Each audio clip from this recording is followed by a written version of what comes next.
to get this match started because we're going to Dragonshire for the first game. And Dragonshire is an interesting one. I almost thought it would be banned by Team Freedom. They banned a little bit of Dragon and then a little bit of Towers of Doom, but they're going to stick with the Towers of Doom ban and Tempo.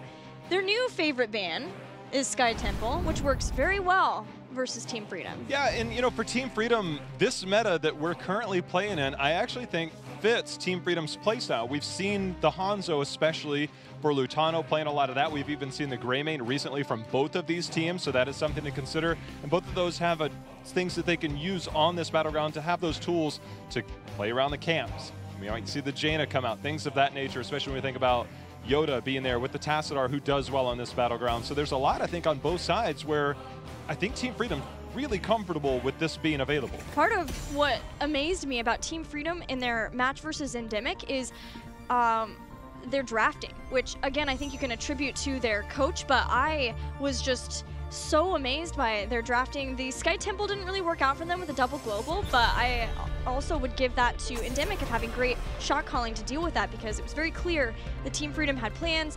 They are taking fights that they may have balked at in the past, but just to reiterate though, I just want to shout out and thank the production team who helped us put together the Junko board. It was a group effort, definitely, but I am so pumped, Jay-How, to get this match going. Well, Urel's going to be high priority here for Team Freedom, and they know with first pick, getting control of that solo lane is oftentimes better because you're going to be able to get whatever's left over, whether it's a Hanzo, whether it's a Jaina, whether you have more of those Tassadar strats available to you. And for Tempo Storm, we've seen Cattle have a high priority towards Johanna, but he's also played a lot of Murden up until this point. So it's kind of a toss-up in terms of what to expect, I think, here in this. I think you're going to be able to get one or the other in this rotation. It's just a matter of, are they still prioritizing that Malfurion for June, which has been a long-time staple this entire year.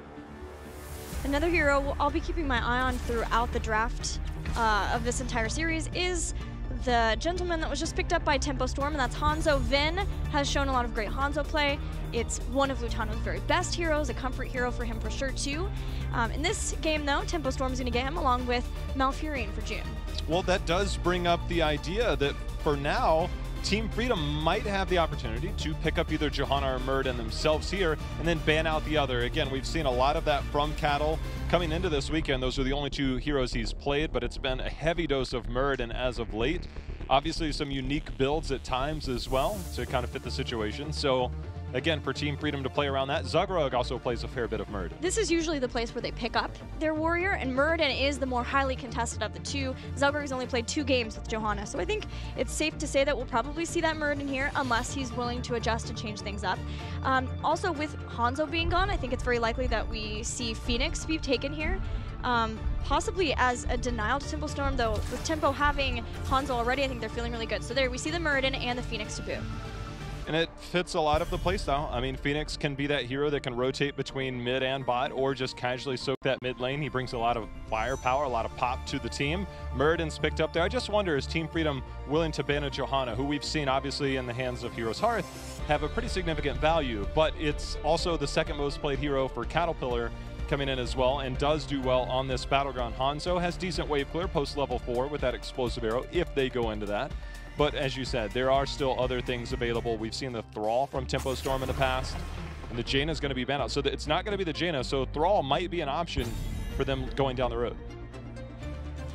As far as Team Freedom and what we've seen from them on Dragonshire so far, after getting Ural first pick and then their Warrior and Phoenix next, generally seeing a Mage and Jaina being banned there from Tempo Storm is going to limit that quite a bit. We may see them move into Li Ming later on there, as well as the support, either Deckard Cain, if that's what Collusion wants to play here, or his standard Karazim. But Tempo Storm are going to get to Haka and then Greymane, which has been popping up more and more for several teams, but especially Tempo Storm. Well, I think that also kind of counters potentially what Team Freedom might look to do. Again, a Greymane, because it's been on both sides, Phoenix has traditionally been the Yoda pickup at this point. So you've targeted a little bit of that backline. Genji, Tracer, Jaina, all in the ban slot, and then you have Phoenix on the side of Team Freedom, but on the other side, Hanzo, Greymane. Those are Lutano's heroes, and then you start to go down that list of Lutano's heroes, and then it kind of comes into Li Ming and Chromie category, and those don't necessarily fit this playstyle. I'd say Li Ming is the more likely choice.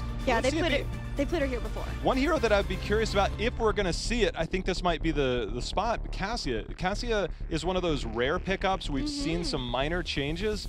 I don't know if they'd go into the double auto attack here, and Cassia obviously has that shorter auto attack range, but something to consider if we're looking something outside of the norm here for Team Freedom. Let's see what that last pick's going to be. Still Karazim, and they will go with a Chromie here. Not a whole lot of ways of dealing with Temporal Loop. You know, Nature's Cure is not going to be able to bail you out of that. And that, coupled with the damage that Karazim and Phoenix can bring in, could give Team Freedom a few picks in the mid game to try to start picking up Dragon Knights and get down some of those towers, maybe a fort. Final pick, though, for Tempo Storm, and we're still waiting on Caterpillar's hero. Yeah, and again, we haven't seen much outside of the Johanna Murd, and just one Diablo. The Diablo ETC have kind of been the second tier beyond those warriors. Stitch is an outside pick, but it doesn't really fit with this composition. I mean, it could potentially go in there, but Garrosh, I think, is a little bit more appealing, given this, is that you can deal with a lot of that damage. Yeah, Chromie is the one hero that does do well against Garrosh, but it's not necessarily the most condemning part. And as we saw in our last series, there was a Temporal Loop used against the Garrosh, and he has something at level 4 called Indomitable.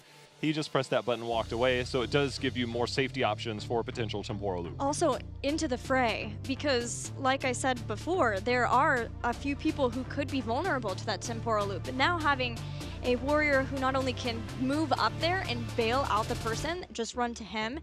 This is a lot of protection to offer, and an awesome adjustment for Tempo Storm after seeing that Chromie, especially because you leave your warrior to the end, you see that Chromie pop up. It's not always that you're going to be able to pick somebody who can offer that kind of saving feature. One of the reasons why we've seen the drop-off in Garrosh is simply the range control of that. Whether it's the Jaina, you get the slow on Garrosh. Garrosh's speed of walking in to try and get that toss back, not there.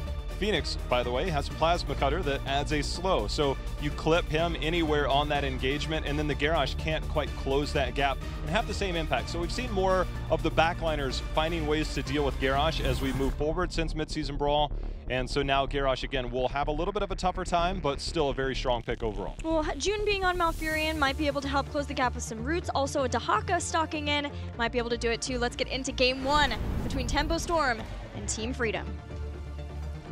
Tempo Storm trying to stay undefeated here, as they'll have a very stiff test here against Team Freedom. But Tempo Storm here on the left in blue will be Glaurung on the Dahaka, of course, in that solo lone. Caterpillar, who we were just mentioning, is going to be on the Garrosh. Vin, new member here for Tempo Storm, will be on the Hanzo. Fan, again, on that Greymane.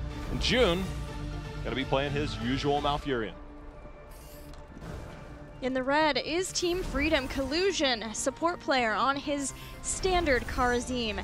Lutano will be playing the Chromie. We've seen a lot more of that pick for him lately. Zugrog will be playing a Muradin, old classic for him. Nasmus, solo laner on Urel. He's shown a lot of great plays, great play in general for Urel and the rest. And then finally, we're gonna have Yoda playing Phoenix. Coming out, getting the damage, of course, Lutano on that Chromie. Let's see exactly how that adapts. Caterpillar is dealing with that while the real action's going on here in the middle, forcing Zugrug to go ahead and jump on out of there.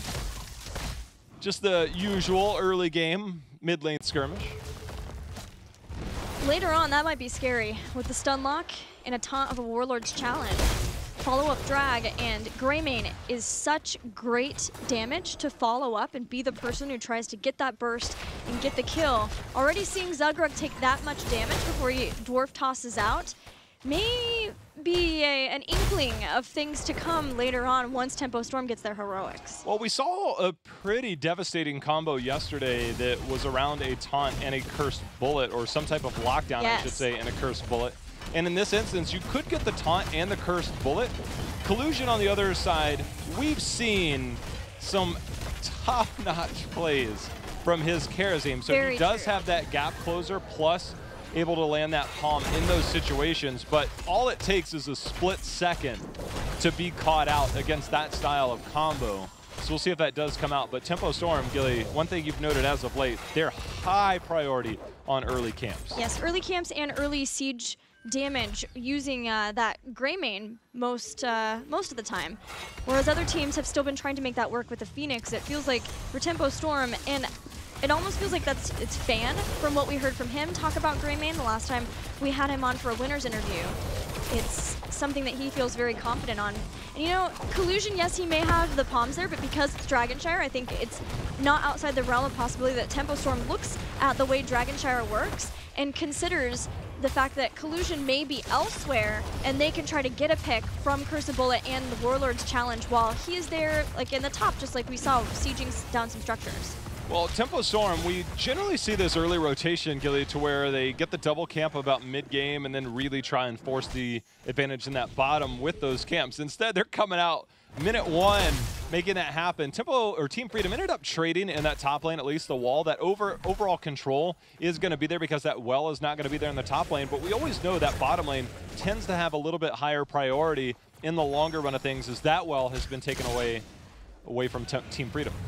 But this is something that I wanted to talk about mainly for our next match, but I'll go ahead and bring it up here since we're seeing it, and that is the difficulty of Dahaka into Yrel in that solo lane.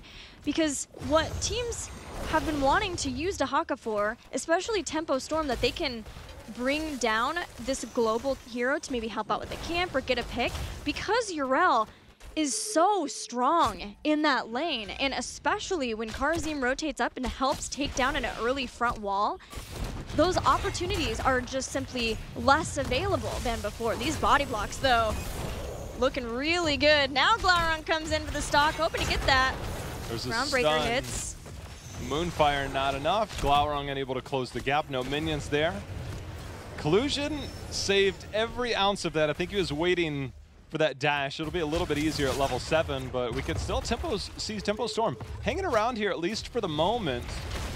I don't think they can really invade because they ended up sending, well, that's one way to make sure you can invade.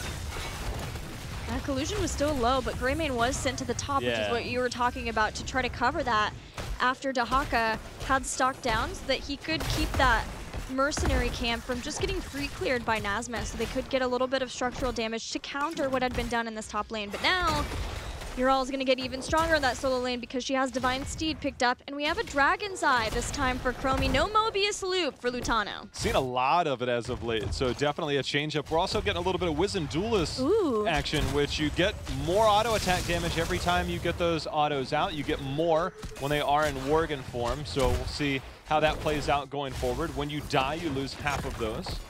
But definitely, if you can stack that up, you become a menace. Monster in its truest sense if you can get that stacked up.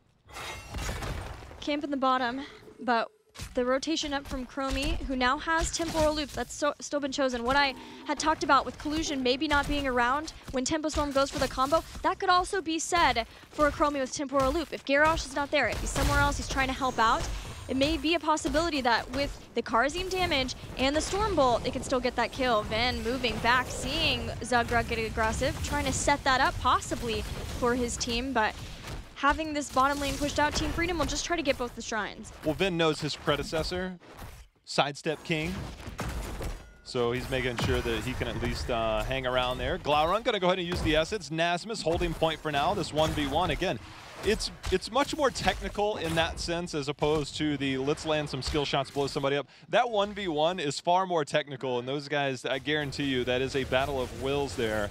Looks like Nazma's going to win out in the long run as he does reclaim control of that top shrine. Nice throw stun. Zugrug eats some damage, but as always, Muradin wants to be the primary one doing that since he has a Dwarf Toss out. Now, 10's almost here for both teams. Fan's gonna get slowed by that Plasma Cutter. Glaurung will come in, he disengages the other way, has the Eyes in the Dark, and a perfect, beautiful drag to slow down Nazmus from the ensuing wrath that would have been there otherwise. Gets another one with that Feeding Frenzy. Oh, are you kidding me? Just cannot take her down, and this whole time Yoda's been getting so much damage in. He got her midair, but it doesn't matter. The duel there. I mean, first off, Fan started by breaking some ankles there with that juke, and then Glaurung, that helped a lot. There's going to be a temporal loop going down, 7-sided strike, trying to finish the job, unable to do so. But that battle, that was fun to watch. It was really fun. The one in the bottom was too. This is going to be a Team Freedom grab of the first Dragon Knight of the game in the bottom. Hanzo and Chromie trade out 1 for 1 as Tempo Storm brought Fan down to try to help. Also great on June to walk into the 7-sided strike, wear some of that damage. That's a support player supporting his teammate in multiple ways. Unfortunately, Vin fell in the end, but at least getting Chromie, every time you can get a kill on that little gnome, it slows down the stacking, it slows down the damage that she can do too, and it's one less person to back up this Dragon Knight. Look, straight up, if you're playing and there's no imminent danger and your teammate's getting 7-sided strike, the #1 thing you can do is just walk in there and take some of that damage with them, barring you have a decent amount of health. Caterpillar, they see the rotation up. Groundbreaker's going to hit onto Yoda. Ooh. The stun, but it knocks him directly into taunt range. Yoda's going to get dragged. Nasmus with the assist there. Not the one that he wanted. Nope, not quite how that was supposed to play out, but doing what he could to try to keep Yoda alive, knowing that you see that Indomitable going forward, and it's not Urel thereafter, not in the slightest. The teamwork that we've seen happen several times now for teams between the Garrosh and a Dahaka has worked out there. Dragon's Arrow knocks Zugrug, or hits Zugrug, and he goes into his avatar. There's a temporal loop in the back. Fan's going to be okay there, unable to confirm any kills as of yet. 19 stacks for Chromie. The damage is there, it's just the amount of supporting. Obviously, being in Worgen form is the best thing to do. So if you're in that, you get that armor when you're in the Worgen form. If you're in a temporal loop, use that Worgen. Hop over to a minion, because when you end up getting looped, you're still going to be on that Worgen form. It's one way to minimize some of the damage that's going to be coming your way. So heads up play there by Fan. It's just the small things. I love watching that from these teams, is they do the small things right, and it's never a question of are they going to do it. It's just a matter of you expect it, but it's still fun to watch. Well, something that Team Freedom is expecting is Tempo Storm to transition to this bottom camp, given that they have Hanzo, who has most of the scatter arrow build, not serrated arrows, but wanted to get the wave clear from his explosive arrows. Murden keeping an eye on that camp though, not allowing Tempo Storm to freely get a double camp. They've already been able to do quite a lot of damage to that bottom fort. Team Freedom knows that the minute they lose that fort, things become a lot harder for them to try to get future Dragon Knights. Bot lane control is so difficult. We actually see the rotation for Team Freedom. Caterpillar, see if he goes down and sniffs this out. Right now, they don't have eyes. They can always bring the global down, but with Greymane mid, looks like that camp should be going over to Team Freedom. So that is a denial from Tempo Storm. As you said, that bot lane, such a high priority for Tempo Storm. All teams, it really should be. But for Tempo Storm, we know that's how they win games, is those early game, or those mid-game pressures on that bot lane. But Jayha, what's so cool is that Tempo Storm was willing to give that up, because look at mid and top. Top gets the rest of the front wall, has this camp very healthy to put a lot of time for Dahaka to get that shrine possibly, unless they can get this cleared out. It gave them some experience, but Team Freedom rotated just in time to make sure that they didn't lose out too much on the experience, but it is going to get damage to that top. We see the rotation of Karzi and top to help out Urel as a result. Tempo Storm still looking to find moments that they can try and confirm kills. It's 2-2. It's been fairly even. It's been traded out almost each time, it feels like. So for Tempo Storm, hasn't been the usual pacing, but it's Team Freedom with a lot of the counters denying a lot. Draft has been very good. We're still waiting for that Chromie to have that high impact that we know Lutano can have. There's going to be a curse bullet rip. Zugrug ends up popping the avatar. Indomitable going to allow Cattle to walk away. And now we're going to see Team Freedom seeing if they can get a kill for themselves. Vin's the target. Vin is the target. 7-sided strike. Vin goes down very quickly between that and a Dragon's Eye. Not even all the strikes needed. I think that was about 2 of them, and that was more than enough. But a taunt hits Collusion, trading out on kills again. And this is best case scenario for Tempo Storm. You saw Lutano running super fast to try to get into position so that he could hit that temporal loop. They end up bringing Dahaka in. Nasmus still the target. Glaurung knows he can try and get in position, but Divine Steed's going to buy a little bit of time. Yoda is going to warp out just in time. Curse bullet used against Zugrug. No avatar this time. Still under assault. Fan going in deep. Now he's the target. Into the fray. Into the fray. He's going to confirm that kill as the isolation also landed on there. Ooh, the bait and switch right on Yoda instead. Gets another kill, and that's a staggered death that Team Freedom could not afford. Urel beelined with that Divine Steed to the top, trying to slow down the Dragon Knight for Tempo Storm. The tempo, they've already been able to hold on to bottom, are working on bringing up Karzim to the top. Can Team Freedom stop this Dragon Knight from Tempo long enough to get everyone back out on the board? Gotta dodge this. Gets hit by the Stormbolt.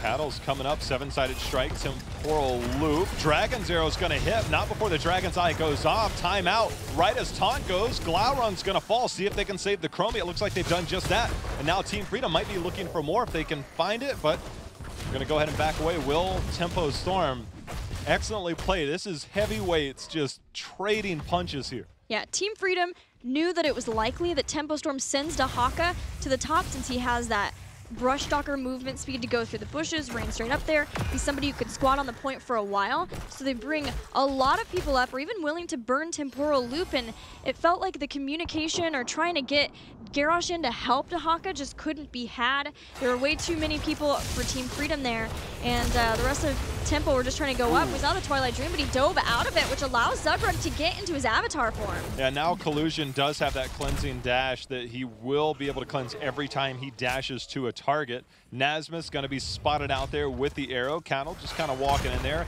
Nasmus is like, I see your Groundbreaker and trade you a hammer. There's going to be a taunt, a flip.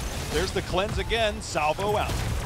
Was Glaurung the next one, the next target for Temporal Loop. Again, he just survived it. Dragon's Arrow out from Vin into the fray. This time saves Glaurung just barely, but with a 7-sided strike, Garrosh will go down. And now Team Freedom turns the tides.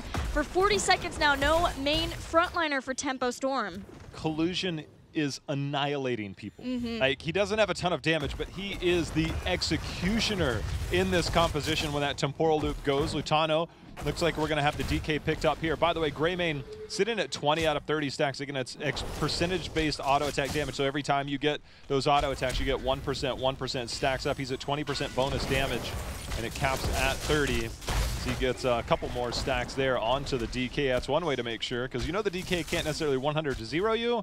It's just generally going to give you a boot away, as it's like, get away. Don't want any more of those. Well, Team Freedom focus to top lane is rewarded, as URL earlier got the top fort there, so only fort remains for Tempo Storm. Now with the Dragon Knight taking out mid, if they can start to bring this down, they're already looking at a slight experience lead over Tempo Storm. See how much more they can get. They move in. Everyone's up from Tempo Storm. This is scary. It's Chromie inside this Dragon Knight, as she has timeout, but that's only going to leave her in position. Dragon's Arrow worn, but the Dragon Knight, Chromie is in a scary spot. Timeout gives 7 seconds to try to figure this out. Yeah, Urel's going to make her way down. Yoda does have his salvo interrupted. Oh Here's going to be the my! Twilight Dream into the two-person taunt. All the damage for Team Freedom gets wiped off the board, and so perfectly played there by Tempo Storm. That's what we saw. It was like a train wreck. It was a car crash in slow motion, because Tempo Storm had a full head of steam and just plowed through that. I mean, part of the issue is that Dragon Knight was brought down so fast. Chromie's on the front line. You know that's a problem. Yeah. But you have you really have two options. You either back off and say, Chromie, you're going to die, or you're going to have to get into a better position to be able to block things for her and then take the fight. And it felt like neither was fully committed to. We saw Phoenix move forward, and then that was right in range of the Twilight Dream, which was the major problem. But now things get worse. Those two will be back soon, but a Greymane just rips through a keep. They still have a camp behind this. He's at 28 stacks, Gilly, so he just starts ripping through people. Curse Bullet's going to be used. Zugrug's going to survive for now. Nasmus on the backside. I don't think that's a fight they can fight into. 20 on the horizon, but more importantly, that spell arm from the camp is just way too difficult to fight into. But Greymane, 28 of those 30 stacks. So when he gets on top of somebody, their health bars plummet rapidly. Muradin living was everything for Team Freedom, that they were able to keep him alive, and he got into avatar form, doesn't have it, but Team Freedom need to keep fighting because Tempo Storm are quickly approaching that level 20 that you mentioned. And with that, Shrine's activating in 10 seconds. Top will be held for a while. Team Freedom have that because of the Bruiser camp there. They're going to control top Shrine for now. It would have been good had that camp been able to take some of those towers, but Glaurung did an excellent job, timely rotation out to deny a lot of that experience over, and now Tempo Storm will be sitting on that 20-tier advantage, at least for a bit. Bot is going to be a problem very soon. Someone's going to have to show to defend that, because it's going to be too much, and that's something that Tempo Storm is just waiting on. They're waiting to be able to take that as an advantage. Collusion spotted with Sonic Arrow. Zugrug seen too, but a time trap. Stalls that out. That might have been really scary with the taunt. They had a lot of damage to follow that up too. He did not have Avatar yet. May not even been able to get into it if Collusion wasn't around to get him that cleanse necessary. Glaurung starts to work on the point. 20 almost here for Team Freedom if they can hold. They've dealt with bot. They get the bot shrine, and they will. And they're also going to get 20 in the meantime. So Team Freedom has held in there. They've weathered that storm of the 20-tier advantage.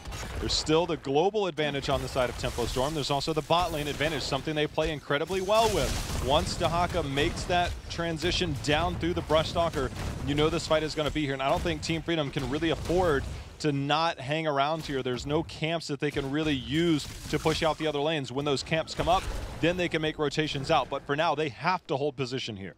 Well, Tempo Storm staying in the bottom, holding position for Team Freedom is, for the moment, he made it into Avatar, but there was not much more past that, and that is unfortunate for Team Freedom and their hopes. They're just going to have to try to take this fight 4v5. If they can get a kill on Cattle, they do, with a 7-sided strike, and Fan is in danger too. Nasus wants to chase him down, using the rest of that Ardent Defender. He gets the kill, and Yoda with Unconquered Spirit stays alive through Glaurung's advances. Team Freedom has turned that around. That goes from Murden getting blasted to 7-sided strike. Everybody dodged that, and then left Cattle on an island there, and that was the island of Collusion as he ripped through that health of Garrosh, and that was the start of it. But the follow-up from Nasmus to chase down the Gray Mane. Stacks down to 15 now, cut in half. So you take away some of the damage, you take away prime members of Tempo Storm, and now this is DK. There's still a lot structurally in the way for Team Freedom, but they might try an end with this. Now, Tempo wanted to start their bruisers, have that push. That top fort has taken some damage, and may have been a place, you know, with the global that they could do a bit more, open up a bit farther, but it wasn't fast enough with just the Hanzo and Malfurion, and more importantly, it was way too scary to lose someone else there. Losing someone else there may well have been the end of the game, because they knew Team Freedom still had to go through a keep at least, and with Freedom wanting to come down and try to end through the bottom, then it's going to take even longer for them. So now they almost have everyone back up. Now Dahaka is back, which means everybody is back in play for Tempo Storm. Team Freedom do have this late game Dragon Knight. They have to get keep minimum, but I would caution to say that they need to try and find a pick to see if they can end this game. They have to get keep. Chromie in there again. There's going to be the toss in, the blow up. Collusion does get the cleanse off. Zugrug lives this time. Contagion hitting two members there. Nice sidestep by Zugrug. Keep falls. Well, Keep almost falls. They have not got it yet. It hasn't yet. Cleansing touch. Caterpillar again in the island of Collusion. A purification salvo may be enough to finish him off, but with that armor, it's just not enough. Tempo Storm has held this keep. They got to get a Chromie bomb or something, but see if Glaurung has that burrow. He does, so he's going to be just fine. But not getting that keep is such a... that is... a problem. A very, very big problem right now. That, neutralizing that. It's one thing to just deal with catapults. It's another thing to deal with Tempo Storm with catapults and a global. The global part is what makes that so tricky. Yes. And Tempo, they love that double camp bottom. It looks like Team Freedom is very much aware of that. They're going to hang out. They see that it was started. Dahaka's coming in. We might have another fight just in a moment. Freedom is very separated. There's no Ardent Defender, but it is a tanky URL. Isolation Contagion, that's on Collusion. They cannot lose him. He gets it right into 7-sided strike at the very end of that. But Karazim still falls into the fray. Is going to help Fan get back out. Tempo Storm finds the exact kill they needed. Collusion almost survived that, just managed to get clipped, but going that 11-sided strike with that 20 upgrade bought him a lot of time as he popped that. But again, that is, I mean, any other target, Collusion can dash to them and cleanse them, but the fact that that did hit on there, but it was the roots of June that enabled that to play. First it was the drag, then it was the roots, so a lot of coordination here by Tempo Storm in the late game to take some of these fights, but Team Freedom is still fighting back.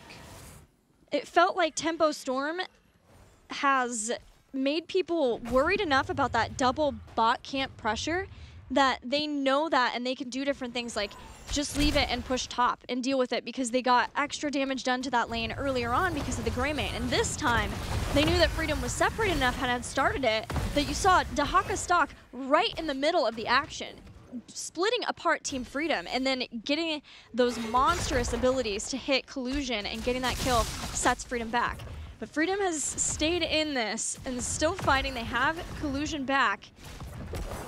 And they have been able to withstand the Dragon Knight. Jayhal, this is getting into the later stages of a Dragonshire game. Yeah, one team fight and it's over. You don't even need the Dragon Knight at this point. You get a favorable team fight. You take down 2 members, 3 especially. It is lights out, game over. And using the vision on Chromie on one side, the Sonic Arrow on the other, both teams are trying to find every inch of this battleground that they can find something in their favor to take advantage of, to find a way to get a pick, to start a fight, be the initiator. We've seen a lot of counter-punch options. There's going to be a little bit of damage going on. Cattle going to eat some more as the Chromie bomb comes in. There's a drag. We've got a fight underway. The cleansing touch again from Collusion keeps him alive this time through the drag. Glowering still the focus. Essence used. Fan hit by the Tempora. Look for the Dragon's Eye, but the into the fray saves him in a Twilight Dream. Off the back of that hits a few. The front line of Team Freedom battered and bruised.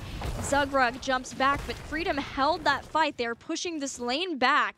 And they're looking for a chance to see if they can transition some people up. There's a monstrous wave in the top. That control of top lane for Tempo Storm means that even if Freedom does get a pick there or pushes back Tempo Storm, they have to try to clear that out or proceed into dangerous territory to take that shrine. So it's not over yet for Team Freedom. Yeah, you bring up an excellent point, but let's see how this plays out first. Is Zugrug, again, the target instantly blown up. We see Nasmus, he is in deep, eating as much as he can.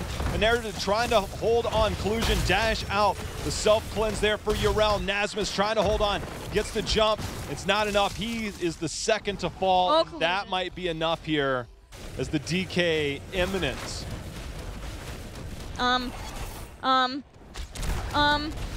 Collusion? Well, he takes out Dahaka, but still with the 2 kills before. Now Lutano and Yoda, not enough to be able to take that shrine back or anything else. Lutano's gonna die to a Dragon's Arrow and a Treant. What a stand Team Freedom tried to have in that bottom lane. They weren't able to get the keep when they had the Dragon Knight. Twice we saw them lose Zugrug and do what they could to fight anyway. Fight on, 4v5. The first time it worked for them, the first time is what let them start to take this game back. The Tempo Storm stood strong and will take game 1 on Dragonshire. And I think right there, Team Freedom, that was the fight they had to take, because the camp that you mentioned just moments before, that top lane pressure was clearly pushing forward on the side of Team Freedom. If Tempo Storm at any moment rotates out and takes that camp, and then all of a sudden that top lane control is scarier and catapults on the bottom, eventually you have to respond to that in the top lane, and then by that moment the catapults push out bottom and you lose all map control. Team Freedom took the fight that they had to take. It did not work out in their favor, and credit to Tempo Storm because they brought it that time.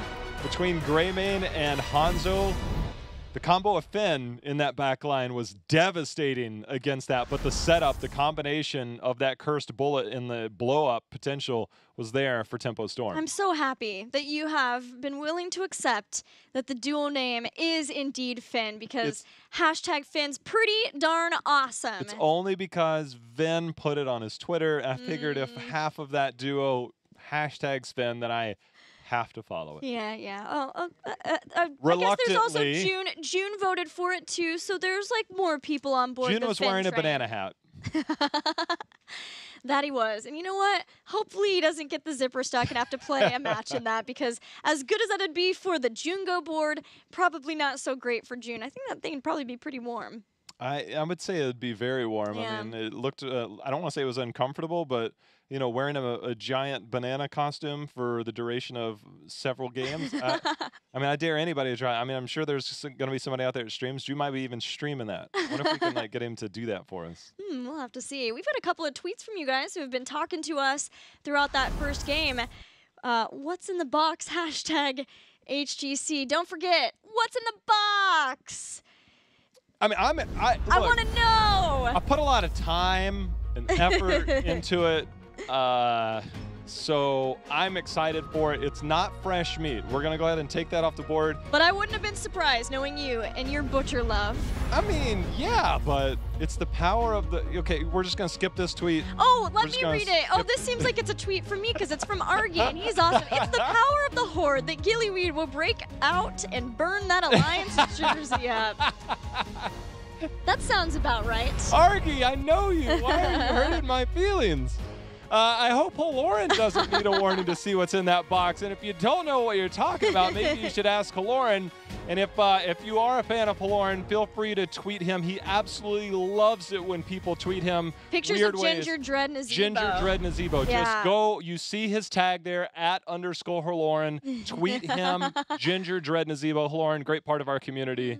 And you got to spend a lot of time with him at Dorm. Just an excellent person to have around. He's amazing to hang out with and to get to cast with. Yeah, it's something that he will really love if you send him some love and pictures. We're spreading that love back to him. Ginger Dread Nazebo. We're also going to send the love to Curse